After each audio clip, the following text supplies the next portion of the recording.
In the village of Ọhụụba, where the great Udala tree stood tall in the village square, a young man named Obinna lived with his mother Nnenna. Obinna's father had died when he was a child, leaving his mother to raise him alone. Though poor, they had peace, and Obinna's hands were strong with work. Ọhụụba was a land where the gods listened, where the whispers of the ancestors carried warnings to those who had ears. The village was known for its rich farmlands, its sacred river, and the wisdom of its elders. But it was also a place where envy grew like wild grass, creeping into hearts that longed for more than their hands could earn. One evening, Obinna returned from the farm with sweat on his brow and yams in his basket. As he set them down, his mother called him into the hut. "Nnam, I have something to tell you," Nnenna said, her voice low. Obinna sat beside her, wiping his hands on a cloth. "What is it, Mama?" She sighed. "The Dibia, the wise one who speaks with the gods, came by today. He said that your time of fortune is near." Obinna's heart leapt. "Fortune? After years of struggle?" "He said that the spirits have opened a path for you," Nnenna continued. "But you must move in silence. Not every smiling face wishes you well." Obinna nodded, though curiosity burned within him. What kind of fortune awaited him? He had always dreamt of becoming a great man, but the Dibia's words left him restless. That night, as the moon bathed Ọhụụba in silver light, Obinna lay awake, wondering what fate had in store. The next day, an unexpected visitor arrived, his childhood friend, Ikemefuna. "Obinna, my brother," Ikemefuna grinned, his teeth flashing white. "You seem deep in thought. What troubles you?" Obinna hesitated, then shook his head. "Nothing, my friend, just the usual worries of life." Ikemefuna studied him.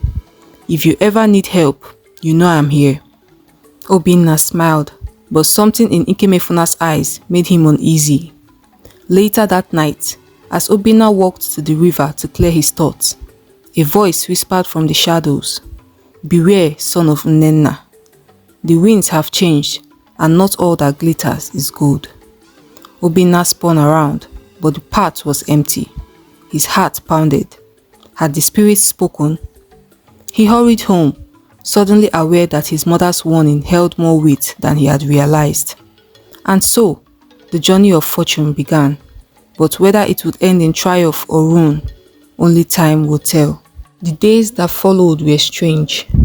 Obinna felt the weight of unseen eyes upon him, as if the wind itself carried whispers he could not hear. His mother's warning echoed in his mind, but excitement battled caution within him. The Dibia had said fortune was near. How could he ignore such a prophecy? One evening, as the villagers gathered under the great Udala tree for the moonlight tales, Ikemefuna sat beside Obinna, watching him closely. "You've been quiet, my friend," Ikemefuna said, breaking a kola nut and offering a piece. "Tell me, what troubles you?" Obinna forced a smile. "Nothing, Ikem, just thinking about the future." Ikemefuna chuckled, his eyes sharp like a hunter's. "Ah, the future. It is a tricky thing, my brother. Sometimes, it favors those who plan wisely. Other times, it rewards those who take risk." Obinna nodded, but he knew Ikemefuna too well. There was something beneath his words, something hidden behind his eager smile. Across the fire, an elder began a tale. "Once there were two brothers," the old man began. "One was patient, the other greedy. The gods gave them both a test, a golden pot that could grant them anything they desired. But the condition was simple: speak of it to no one." Obinna leaned in, his heartbeat quickening. The patient brother remained silent, using the pot wisely.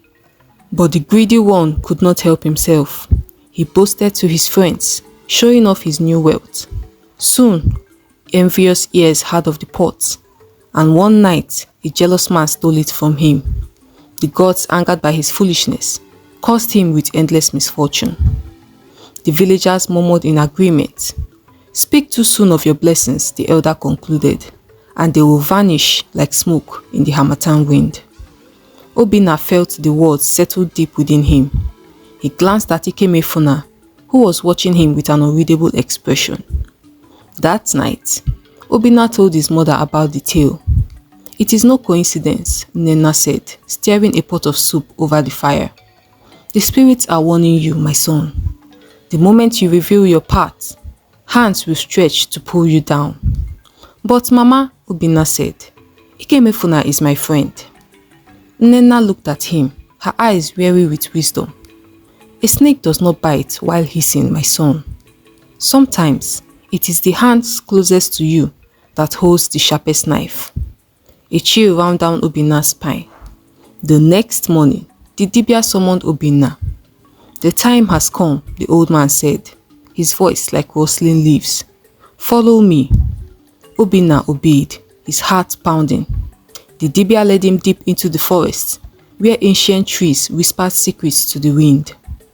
They arrived at a clearing, and there, half buried in the earth, was a small wooden chest, covered in strange carvings. The Dibia knelt, brushing away the dirt. "This belongs to your bloodline," he said. "It holds the key to your future." Obinna reached forward, hands trembling, but as his fingers touched the wood, a shadow moved in the trees. Someone was watching, and the winds of envy had begun to stir. Obinna's breath caught in his throat. He turned sharply, eyes scanning the thick foliage surrounding the clearing. The leaves rustled, but there was no wind. The Dibia's sharp gaze followed his. "We are not alone," the old man murmured. Obinna's heartbeat pounded in his ears. He clenched his fists, unsure whether to run or confront whatever lurked in the shadows.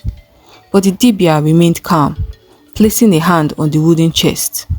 "Come forward," the old man commanded, his voice firm yet unshaken.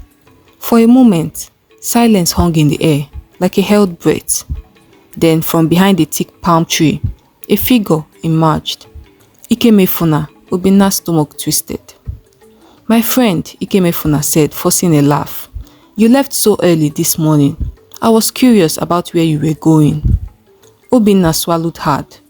Ikemefuna was smiling, but his eyes gleamed with something else, something dangerous. "Curiosity is like a hungry goat," the Dibia said, standing. "It eats until it swallows poison." Ikemefuna scratched his head, glancing at the chest. "What is this?" Obinna hesitated. His mother's warning, the elder's tale, the feeling in his gut. Everything told him to remain silent. But the weight of Ikemefuna's gaze pressed on him. The Dibia spoke first. "This is not for you to know." Ikemefuna's smile faltered. He looked at Obinna. "Are we not brothers? Will you keep secrets from me?" Obinna's jaw tightened. He forced a chuckle. "It's just an old box, Ikem. The Dibia was showing me something about our ancestors." Ikemefuna's eyes flickered between the two of them. He nodded slowly. "Of course, if that's all it is." Obinna clapped him on the shoulder, pretending everything was normal. "Come, let's go back to the village. We still have to prepare for the yam festival." Ikemefuna smiled, but his grip lingered when he shook Obinna's hand. As they walked away, Obinna dared a glance back. The Dibia remained by the chest, his expression unreadable, watching them disappear into the trees. That night, Obinna couldn't sleep. He tossed and turned, Ikemefuna's face haunting his thoughts. Something had changed. Ikemefuna had always been like a brother, but tonight, Obinna had seen something else in his friend. An eagerness, a hunger. A knock came at the door, startled him. His mother stirred from the mat. "Who is it?" she called. "Obinna, it's me," came Ikemefuna's voice. "Come outside." Obinna hesitated, then rose, stepping into the cool night air. The moon cast long shadows across the compound. Ikemefuna stood with his arms crossed. "Tell me the truth," Ikemefuna said, his voice low. "That box in the forest, it's not just an old thing, is it?" Obinna forced a laugh. Ikem, why are you still thinking about that? Ikemefuna's jaw tightened. I know you, Obinna. You are hiding something. He stepped closer. And I don't like secrets. Obinna's chest tightened. His mother's words echoed. Sometimes it is the hand closest to you that holds the sharpest knife. Go home, Ikemefuna, Obinna said. It's late. Ikemefuna held his gaze for a long moment. Then with a slow nod, he turned and walked away. But Obinna knew Ikemefuna would not let this go. And soon, the snake in the grass would strike. Sleep refused to come. Obinna lay awake, staring at the thatched roof of his hut. His mind tangled with worry. Ikemefuna's words lingered in the air like the scent of burning wood. I don't like secrets. Obinna knew his friend too well. Ikemefuna was like the river that seemed calm on the surface, but hid powerful currents beneath. And now, those currents were stirring. At dawn, Obinna made his way to the Dibia's hut, his feet moving quickly over the damp earth. The old man sat outside, grinding herbs with slow, steady rhythm.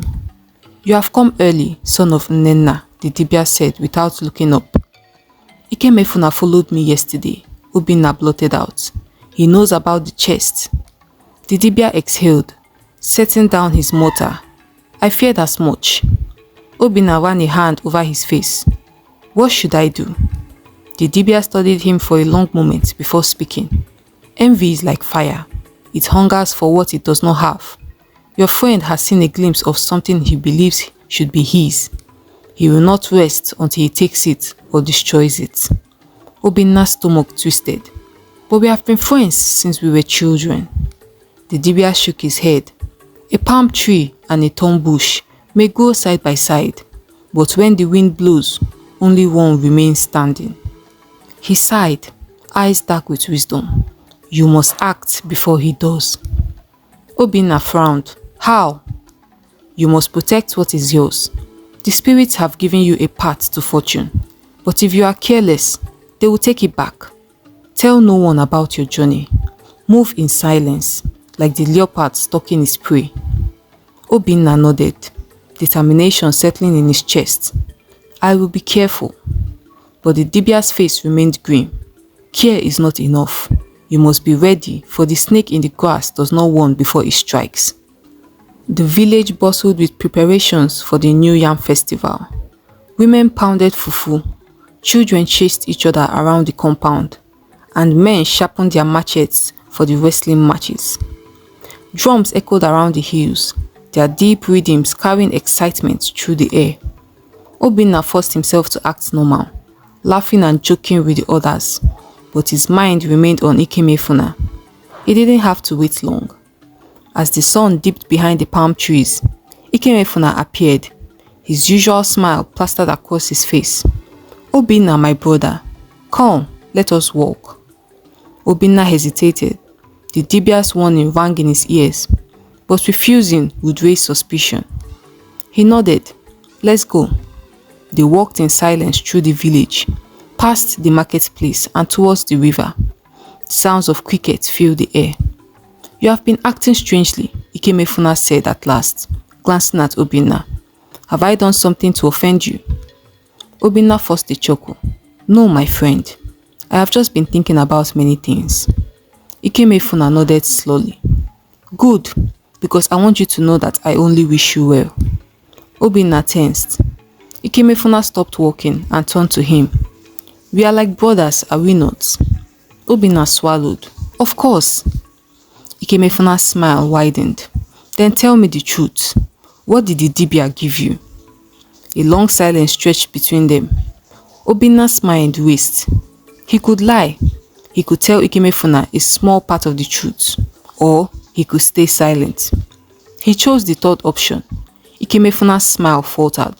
So, you do not trust me? Obinna met his gaze. Some things are not meant to be spoken of. Ikemefuna stared at him for a long moment, then nodded. I understand. But Obinna saw it. The flicker of anger, the sharp edge of envy coiling behind his friend's eyes. Ikemefuna would not ask again, because now he would act. and Obinna had to be ready when he did.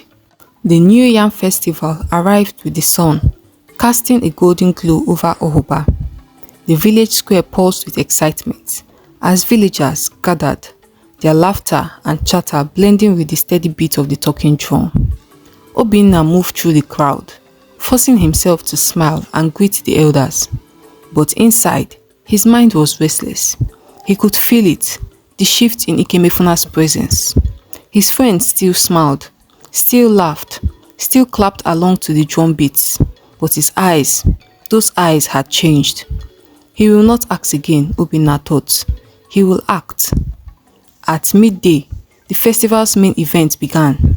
The wrestling match. Young men took turns, stepping into the sand-covered arena, proving their strength before the elders and the gods. Ikemefuna was among the first to compete, throwing his opponent to the ground with a skillful twist. The crowd roared, and the elders nodded in approval. Then it was Obinna's turn. He stepped forward, heart pounding, as his opponent, a tall, broad-shouldered warrior named Ugo, approached. The drum beats quickened. They circled each other, muzzles tense, eyes locked. Then Ugo lunged. Obinna dodged, gripping Ugo's waist and twisting, trying to use his opponent's weight against him. But Ugo was strong, stronger than Obinna had expected.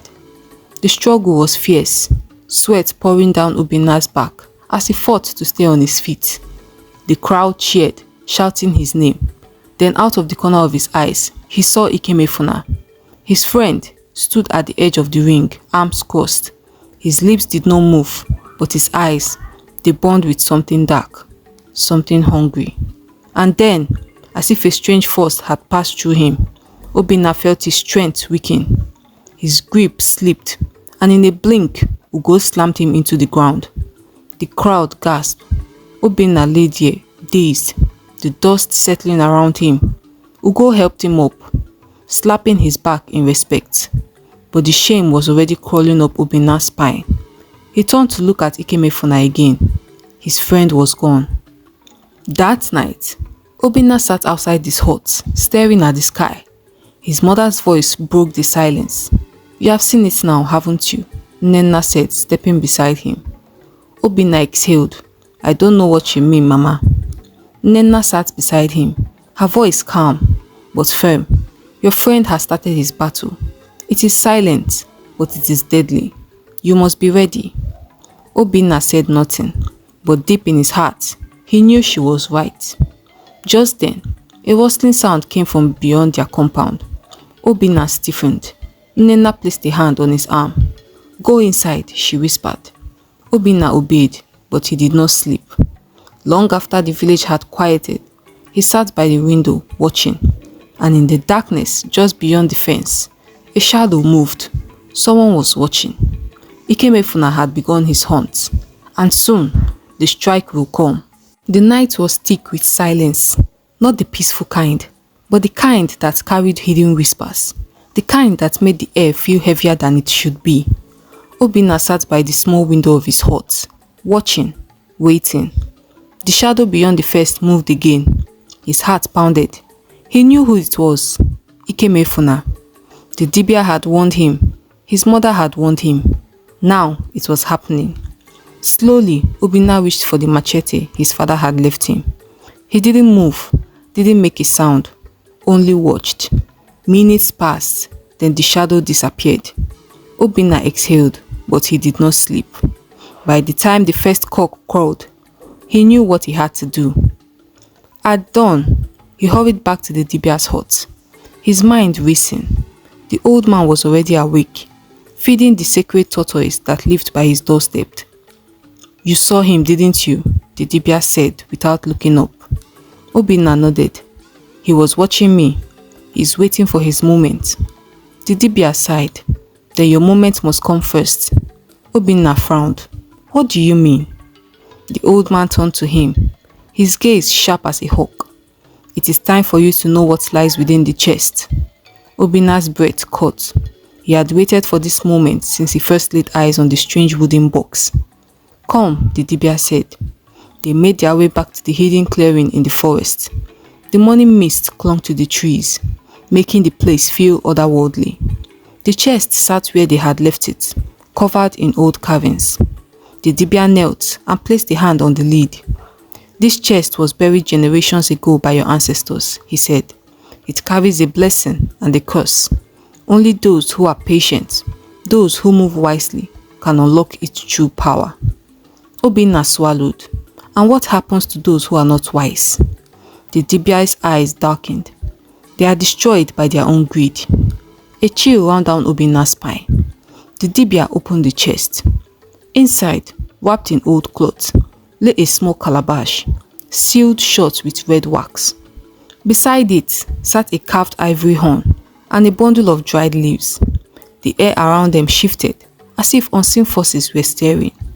"The calabash holds the wealth of your lineage," the Dibia whispered. "It is not gold, nor cowries, nor silver, but something far greater. Wisdom. It will guide you, protect you, but only if you guard it with your life." Obinna's hand trembled. "And the horn?" The Dibia's gaze turned grave. "The horn is a warning.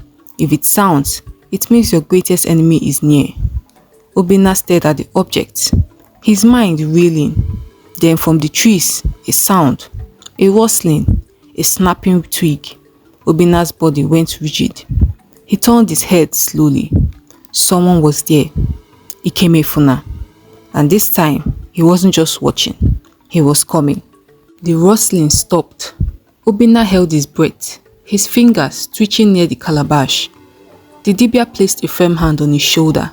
"Do not move," he whispered. The morning mist clinked to the air, thick and heavy. Then slowly a figure stepped into the clearing. Ikemefuna. His face was unreadable, but his eyes flickered with something Obinna had never seen before. Cold determination.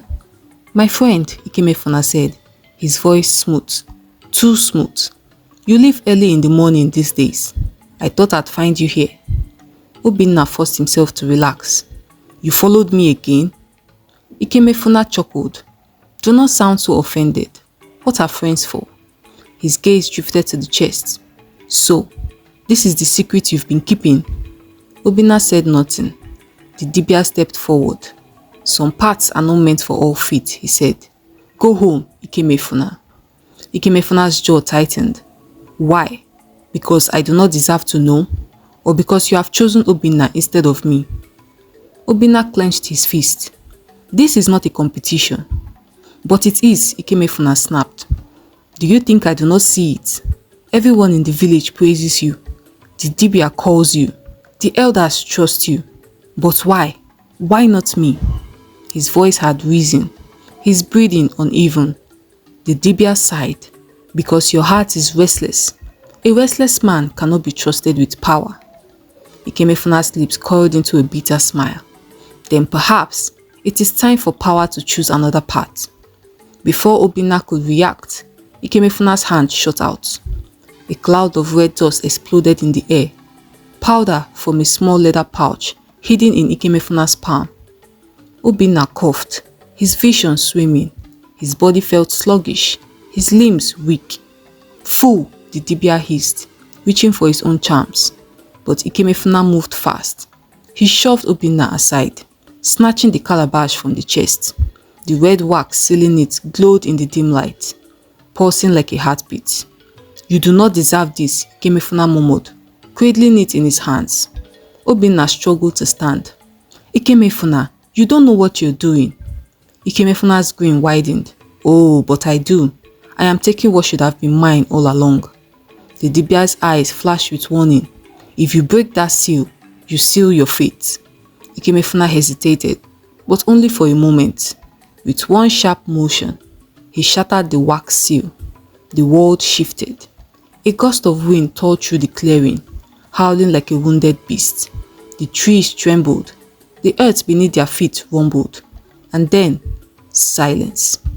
Obinna's heart pounded. The calabash lay open in Ikemefuna's hand. But instead of gold, instead of treasure, instead of power, he had imagined, something else poured out. Darkness. A deep, unnatural shadow spilled from the calabash, slithering up Ikemefuna's arms, wrapping around his body like a serpent. His triumphant smile faltered, his eyes widening in horror. What is this?" he gasped. The Dibia's voice was grim. "The greed in your heart has called the punishment of the gods." Ikemefuna screamed. The shadows swallowed him whole. And then, he was gone. Obinna staggered forward, his chest heaving. "Where is he?" The Dibia sighed, closing the chest. "He has been taken." Obinna's hand trembled. "Is he dead?" The Dibia shook his head. "No, but he is lost, and he will not return as the Ikemefuna you knew." The wind whispered through the trees. Somewhere in the distance, a bird called, a lonely, mournful sound. Obinna swallowed hard. His best friend was gone, and he had learned too late that not every battle is fought with fists. Some are fought in silence, and some are lost before they even begin. The sun had risen, but Ọhụụba felt colder than ever. Obinna walked back to the village in silence, his mind heavy with what had happened. His childhood friend, his brother, had been swallowed by his own greed, and now he was lost. The Dibia walked beside him, his staff tapping against the ground. "This is not over," he said. Obinna turned to him. "What do you mean?" "He is gone." The old man's expression was grim. "Yes, but the gods do not simply take. They return what is theirs in another form." A chill crept into Obinna's bones. He did not know what the Dibia meant, but deep down, he feared that Ikemefuna's story was not yet finished. By the time they reached the village, people were already gathered in the square, speaking in hushed tones. Obinna's mother, Nnenna, rushed to him. "Where have you been?" she demanded, gripping his arms. "There is something strange happening." Obinna frowned. "What is it?" His mother glanced around before lowering her voice. A shadow was seen near the river. "The hunters say it is not human, but it moves like one." The Dibia stiffened. Obinna's blood ran cold. Ikemefuna. That night, Obinna barely slept. He sat outside his hut, staring into the darkness, waiting. And then he saw it. A figure stood at the edge of the village, near the trees. The moon cast its silver light upon him, but the figure's face remained hidden in the shadows. Obinna's breath caught. "Ikemefuna?" The figure did not move. Then, ever so slowly, it lifted its head. Obinna's stomach twisted. It was Ikemefuna, but not as he remembered. His skin was paler, stretched, tight over his bones. His eyes, once warm, were hollow and dark, like deep pits that swallowed all light. His lips barely moved, but Obinna had a voice, a whisper carried by the wind. "You left me." Obinna shuddered. "Ikemefuna, you did this to yourself." A low chuckle echoed through the air. "Did I? Or was it you who kept secrets? You who refused to share? You who chose your own path and left me behind?" Obinna clenched his fist. "Go back, whatever you are now. You do not belong here." Ikemefuna tilted his head. "No, my friend. This is only the beginning." Then, before Obinna could move, Ikemefuna melted into the shadows and disappeared. At dawn, Obinna rushed to the Dibia's hut. "He's back," he said breathlessly. "Ikemefuna," but not as himself. The Dibia's face darkened. "I feared this." Obinna swallowed. "What is he now?" The old man placed a hand on his shoulder. "He is no longer just a man. He has become something else. A spirit of envy, born from his own greed. He walks between the worlds, neither dead nor fully alive. And he has returned for one purpose." Obinna's heart pounded. "Which is?" The Dibia's eyes locked onto his. "To take from you everything that he believes you took from him." The days that followed were filled with unease. Ọhụụba was no longer the same. The air felt heavier, the night darker. People whispered of strange happenings. Livestock found dead with no wounds. Crops wilting overnight. Children waking up screaming from nightmares of a shadow watching them. Obinna knew the truth. Ikemefuna had returned, but he was no longer the friend Obinna once knew. One evening, as Obinna helped his mother pound yam, a scream tore through the village. He dropped the mortar and ran towards the scream, his heart thundering in his chest. Near the marketplace, a woman knelt on the ground, sobbing. A young boy, her son, lay beside her, trembling, his eyes wild with fear. The villagers gathered around, murmuring. Obinna pushed his way forward. What happened? The woman looked up, her voice shaking. He was playing near the trees, and then he saw something. A man, but not a man. He said the man's eyes were empty. Obinna's stomach tightened. The boy's tiny hand clutched at his mother's wrapper. His voice was barely a whisper. He told me to tell you, he is coming. A shiver ran through Obinna's body. The villagers turned to him, confused. Who is coming? An elder asked. Obinna took a step back. He could not tell them. Not yet. He turned and ran straight to the Dibia's hut. The old man was sitting, waiting for him, as if he had known Obinna would come. You heard the message, the Dibia said. Obinna nodded. He's getting closer. The Dibia sighed. Ikemefuna has become an aroma, a cursed spirit of envy. He is neither dead nor alive, but he can still harm. He will not stop until he takes everything from you. Obinna swallowed hard. Then what do I do? The Dibia reached into his hut and pulled out the ivory horn from the chest. This was meant to be used in great danger. It is the only thing that can call upon the gods to intervene. But Obinna frowned. But what? The Dibia hesitated. Once the horn is blown, a price must be paid. Obinna's chest tightened. What kind of price? The Dibia's voice was solemn. It could be your own life, or the life of someone close to you.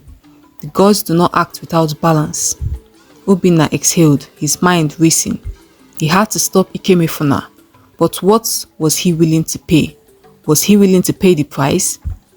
That night, as Obinna lay on his bamboo mat, he heard a sound, a whisper, a slow chilling breath. He turned his head toward the window, and his blood froze. Ikemefuna stood outside, his hollow eyes glowing faintly in the dark. His lips curled into a twisted smile. You cannot hide from me, Obinna, he murmured. I will take everything just as you took from me. Then, like smoke in the wind, he vanished. Obinna sat up, his breath raged. It was no longer a question. Ikemefuna had to be stopped, even if it cost Obinna everything. The wind howled through Ọhụụba, carrying with it whispers of unseen spirits. Obinna barely slept. He sat upright on his bamboo mat, staring at the ivory horn the Dibia had given him. If he used it, the gods would answer, but at what cost? The night before, Ikemefuna had stood outside his hut, watching, waiting. Obinna knew the attacks would only get worse. His former friend wanted to take everything from him, his family, his future, and his very existence. Obinna clenched his fist. He would not let that happen. By the morning, panic had spread through Ọhụụba. The family had woken up to their home covered in deep scratches, as if an animal, or something worse, had tried to claw its way inside. A hunter who had gone into the forest at dawn had returned screaming about a man with no shadow standing among the trees. Then came the worst news. Obinna was helping his mother fetch water when a young girl ran into the square, gasping for air. The Dibia, she cried. Something has happened to the Dibia. Obinna's heart pounded. He dropped the clay pots in his hands and sprinted towards the old man's hut. When he arrived, a group of villagers had already gathered. Some whispered prayers, others stood frozen in fear. Obinna pushed through the crowd. The Dibia lay on the ground, his breathing shallow, his eyes fluttering as if caught in a nightmare. Strange black markings covered his arms, spreading across his chest like creeping vines. Obinna knelt beside him. Dibia, what happened? The old man's eyes barely opened. His voice was weak. Ikemefuna, he grows stronger. He attacked through the spirit world. I tried to hold him back, but he coughed, his body shaking. Obinna felt rage bubbling inside him. How do we stop him? The Dibia's trembling hand reached for the ivory horn. It is time, he whispered. But remember, when you call the gods, they will demand something in return. Obinna hesitated. Could he really risk everything? His mother, standing behind him, touched his shoulder. My son, this is no longer just about you. The whole village is in danger. Obinna looked at the people around him. Fear shone in their eyes.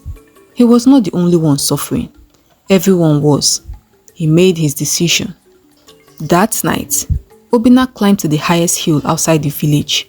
The moon was hidden behind dark clouds, and the air was thick with tension. He took a deep breath and lifted the ivory horn to his lips. Then he blew. A deep, powerful sound erupted from the horn, echoing through the land like the roar of 1,000 spirits. The ground trembled. The trees swayed violently. The very air split open. And then, silence. For a moment, nothing happened. Then the sky ripped open. A golden light burst forth, illuminating the darkness. A deep voice rumbled through the heavens. Who calls upon us?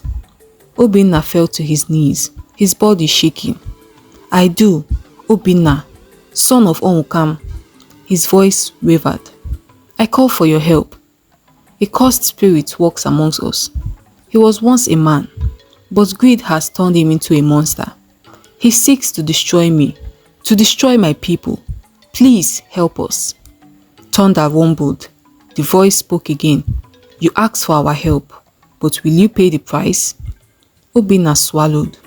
His heart pounded in his chest. And then, the voice spoke once more. The price has already been chosen. Obinna's blood turned cold. Who or what would the gods take in return? Suddenly, a loud scream filled the night. It was coming from the village. Something or someone had been taken, and Obinna had no idea who it was. The scream cut through the night like a blade, sharp and filled with terror. Obinna's blood ran cold as he sprinted down the hill, his heart pounding against his ribs. By the time he reached the village, a crowd had gathered in the square. The air was thick with panic, faces lit by flickering glow of torches. Obinna pushed through the people, dreading what he would find. Then he saw her.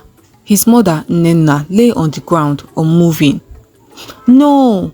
Obinna dropped to his knees beside her. He shook her gently, but she did not stir. Her face was peaceful, as though she had simply fallen into a deep sleep. Tears burned in his eyes. Mother, wake up! The Dibia, still weak from Ikemefuna's attack, knelt beside him. He placed a trembling hand on Nnenna's forehead. A deep sigh escaped his lip. They have taken her spirit, he murmured. Obinna's chest tightened. No, she wasn't the one who was supposed to pay. He turned his tear-streaked face to the heavens. Why did you take her? He cried. Take me instead. The sky rumbled in response. A voice, deep and ancient, filled the air. The debt is paid. The sacrifice was chosen before the call was made. Obinna clenched his feet. She had nothing to do with this. Her love for you was stronger than your own life. The gods take what is most valued. This is the law of balance. The sky felt silent. The gods were gone, and they had taken his mother with them. The village mourned. Women wailed. Men sat in silent grief. Nnenna had been loved by all, a woman of wisdom and kindness. But there was no time to mourn properly, for though the gods had answered Obinna's call, the true battle was not yet over. That night, as Obinna sat beside his mother's body, numb with sorrow, a cold wind swept through the village. The flames of the torches flickered widely. Then, from the shadows, a familiar voice whispered, You think this is over? Obinna's breath caught. He turned his trembling hands. Ikemefuna stood at the edge of the square, half hidden in the darkness. His hollow eyes glowed faintly, filled with a hunger that was no longer human. Obinna rose to his feet, his body filled with rage and grief. You did this, he said through gritted teeth. Ikemefuna's smile was twisted. Did I? Or did you? If you had never called upon the gods, she would still be alive. Obinna clenched his fist. You were the one who caused yourself with greed. You were the one who let envy destroy you. Ikemefuna tilted his head. Perhaps, but now it is just you and me. A sudden gust of wind blew through the square, extinguishing the torches. Darkness swallowed the village, and in that moment, Obinna knew the final battle had begun. The wind howled through Ọhụụba, carrying whispers of the dead. The torches had been extinguished, plunging the village into darkness. The people huddled together, their eyes darting between the trees, their bodies trembling with fear. Obinna stood in the center of it all, his fists clenched so tightly his nails dug into his palms. His mother was gone, taken, and Ikemefuna still lived, if he could even be called alive anymore. Obinna had called upon the gods, and they had answered, but the battle was not yet won. Somewhere in the shadows, Ikemefuna waited. The wind shifted. The air grew heavy, thick with an unnatural chill. Then from the darkness, Ikemefuna's voice came, low, mocking, filled with malice. You cannot run from me, Obinna. Obinna turned sharply, scanning the village square. He could feel Ikemefuna's presence, but he could not see him. The Dibia, still weak but standing tall, stepped forward. He is no longer bound by the laws of men, he said. His form is shadow, his hunger endless.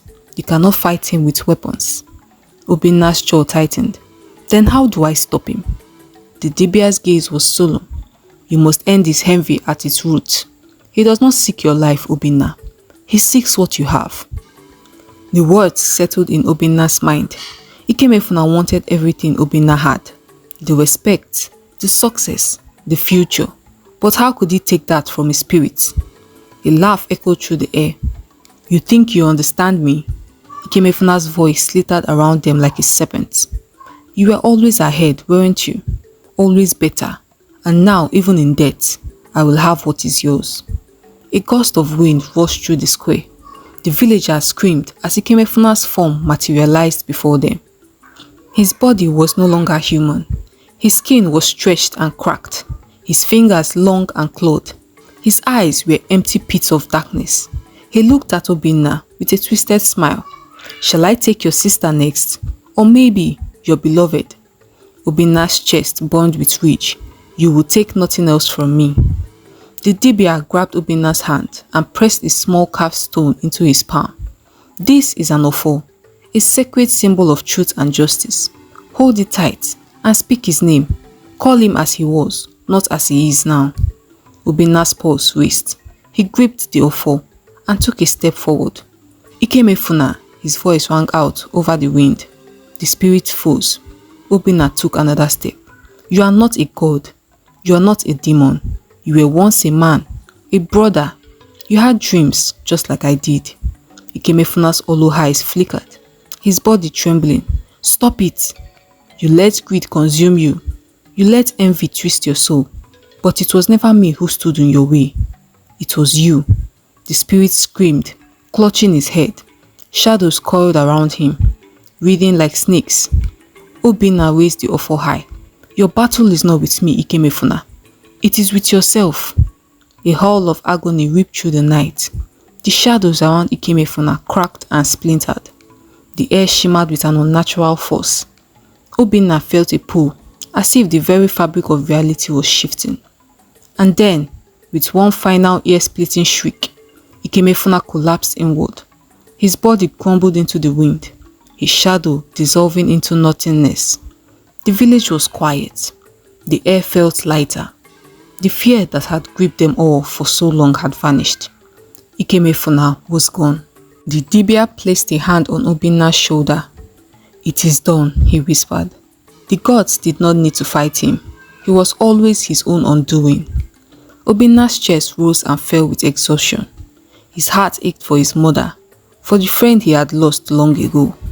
But the battle was over. The people of Ọhụụba gathered around, some weeping, others whispering prayers of gratitude. The darkness that had plagued them was no more. And Obinna, though scarred, had survived. But he knew one thing. Some battles are not fought with fists or weapons. Some battles are won with the truth, and Ikemefuna had lost. The morning after Ikemefuna's defeat, the village of Ọhụụba stirred with cautious relief. The once thick air of fear had lifted, but in its place was a somber quiet. Obinna stood at the edge of the river, staring at his reflection in the water. He had won, but at a price he would never have agreed to pay. His mother was gone. The villagers had spent the night mourning her, singing songs of farewell under the moonlight. Her body, though lifeless, had remained untouched by decay, a sign that the gods had truly claimed her spirit. Obinna clenched his fist. Was this the cost of greatness? To climb higher, must a man always lose the ones who lifted him? A hand touched his shoulder. He turned to see his younger sister, Chisom. Her eyes were puffy from crying, but her voice was steady. "Mama believed in you," she said softly. "She told me once that you were meant for something greater. She knew it would not be easy." Obinna swallowed the lump in his throat. She should have been here to see it. Chisom looked towards the rising sun. Maybe she is. That afternoon, the elders called for a gathering in the village square. The people of Ọhụụba had questions. They wanted answers. The Onyeshi, the oldest man in the village, raised his staff and spoke. "We have seen dark times. We have suffered loss, but the evil that haunted us is no more." His wise eyes rested on Obinna, "And we owe our survival to a young man who faced the storm when many would have run." Murmurs of agreement rippled through the crowd. Obinna stepped forward. "I did what I had to do," he said, his voice firm. "But the gods made it clear. Every action has a price." He looked around. Ikemefuna lost himself to envy, because he believed success should be stolen instead of earned. He could not see that there was not enough for all of us to thrive. The Onyeshi nodded. "It is a lesson we must never forget." The villagers cheered, but Obinna barely heard them. He had learned something deeper. Sometimes, the greatest threat does not come from enemies outside, but from those who wish to stand where you stand. And if he wanted to move forward, he would have to be careful. That night, as the village celebrated, Obinna walked alone towards the Dibia's hut. He found the old man seated by a small fire, grinding herbs with a steady hand. "You are troubled," the Dibia said without looking up. Obinna sat across from him. "The gods have taken their prize. Ikemefuna is gone. But why do I feel like this is not the end?"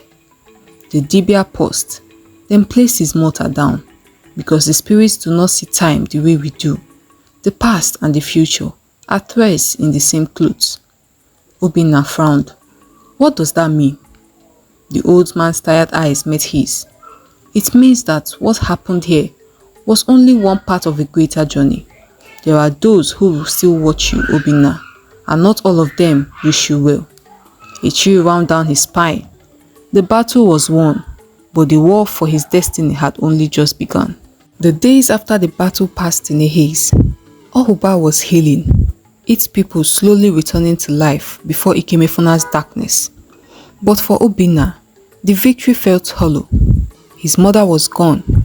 His innocence had burned away like dry grass in the harmattan wind. And though the village rejoiced, he could not shake the Dibia's warning. There are those who still watch you, and not all of them wish you well. That night, Obinna dreamed. He was standing in a field of tall grass. The sky was blood red, and a shadowed figure stood before him.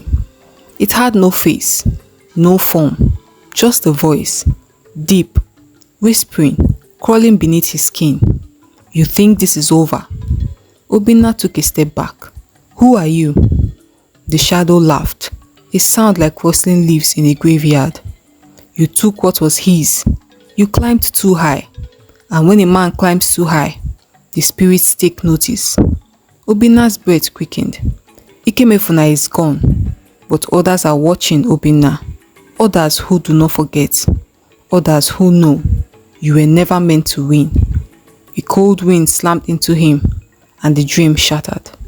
Obinna woke up gasping, his body covered in sweat. The hut was dark, but he was not alone. A figure stood at the doorway. For a brief moment, fear gripped him. But then the moonlight shifted and he saw Chisom's face. "Brother," she whispered, "come, something is happening." Obinna followed Chisom through the village, his pulse still racing from the dream. They arrived at the central square, where the elders sat in a tight circle. The Onyishi looked up as they approached. "Obinna, you must hear this." A man stepped forward. His clothes were torn, his feet covered in dust. He was a traveler, someone from another village. His face was lined with exhaustion and fear. "I bring news from Umru," he said, his voice shaking. "A darkness has come, a spirit or a curse. It moves through the land like a shadow, feeding on those who hold secrets of power." Obinna stiffened. "A spirit?" The traveler nodded. "It whispers to men in their sleep. It turns brother against brother. It makes them hunger." A silence fell over the elders. Obinna's stomach twisted. The dream, the voice in the shadows, the warning. It was not over. Something else had noticed him. Something far worse than Ikemefuna. That night, Obinna sat outside his hut, staring at the sky. He traced the offer in his hand, the same one that had ended Ikemefuna's curse. His mind raced. Who was watching him now? What prize would be demanded next? Then, out of the corner of his eyes, he saw it. A mark, faint but undeniable, burned into the wood of his hut. A symbol he did not recognize. He reached out to touch it, but as soon as his fingers grazed the surface, a chill ran down his spine, and the voice, the same voice from his dream, whispered in his ear, "You were never meant to survive." Obinna spun around, but there was no one there. The darkness was watching, and it was coming for him. The night was still, but Obinna's heart pounded like a talking drum. In a war council, the mark on his hut burned into his mind, a silent threat from an unseen force. He clenched the offer in his hand, its smooth surface grounding him. He had defeated Ikemefuna, but now something darker lurked in the shadows. "You were never meant to survive." The words echoed in his head, chilling him more than the harmattan breeze. He needed answers, now. Obinna rushed to the Dibia's hut, his feet barely touching the ground. He did not knock, he simply entered, breathing heavily. The Dibia, seated before a clay pot of burning incense, barely looked up. "You felt it, didn't you?" Obinna nodded, his throat dry. "What does it mean? What is watching me?" The old man sighed and gestured for him to sit. "You must listen carefully, Obinna, for your life depends on it." The incense curled in thick twisting shapes, filling the hut with a scent that seemed to hum with power. Ikemefuna was only a vessel, the Dibia began. His envy opened the door, but it did not close when he fell. "Something else has taken notice of you." Obinna swallowed hard. "What is it?" The Dibia traced the pattern in the dust of the floor. "There are spirits that feed on secrets, on ambition, jealousy, and power. They do not fight like men.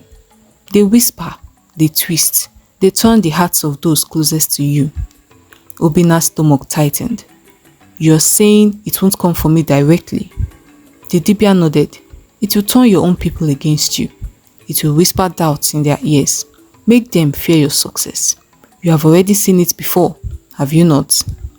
Images flashed in Obinna's mind. Ikemefuna's envy, the elders' cautious glances, the traveler's warning. "They will call you cursed," the Dibia continued. "They will say you brought misfortune upon this land, and when they fear you enough, they will destroy you themselves." Obinna felt the weight of the truth settle on him like a boulder. His greatest battle had not been against Ikemefuna. His greatest battle would be against those he had once called his own. "What must I do?" Obinna asked, his voice barely above a whisper. The Dibia looked at him, his eyes filled with sorrow. "You must leave, Obinna. Leave Ọhụụba before their fears turn into action, before the whispers become a fire that consumes you." Obinna's breath caught. Leave? Abandon his home? His family? But deep down, he knew the Dibia was right. He had seen it before. A village can turn against its own when fear takes root. "Where do I go?" he asked. The dibia reached behind him and pulled out a small intricately carved ofo, different from the one Obinna carried. "Take this, it will guide you. Follow the road beyond the great river. There, you will find those who walk in the shadows as you now must." Obinna took the ofo. Its weight, both heavy and comforting. He was not just a warrior, not just a survivor. He was a man who had seen the hidden war, the war of envy, ambition, and power, and now he was marked by it. As dawn broke over Ọhụụba, Obinna stood at the edge of the village, a small bundle of supplies slung over his shoulder.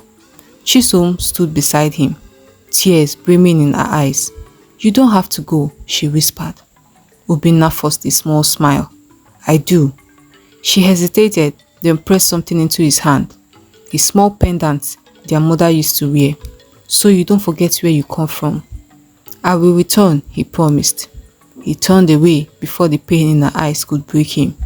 With one final breath, Obinna stepped into the unknown. The spirit had marked him. The whispers began. But Obinna was no longer afraid. He would not let them claim him. He would carve his own destiny in the shadows. And when he returned, the world would know his name. This marks the end of Obinna's journey in Ọhụụba, but his story is far from over. Let me know if you'd like a sequel. Thank you for watching.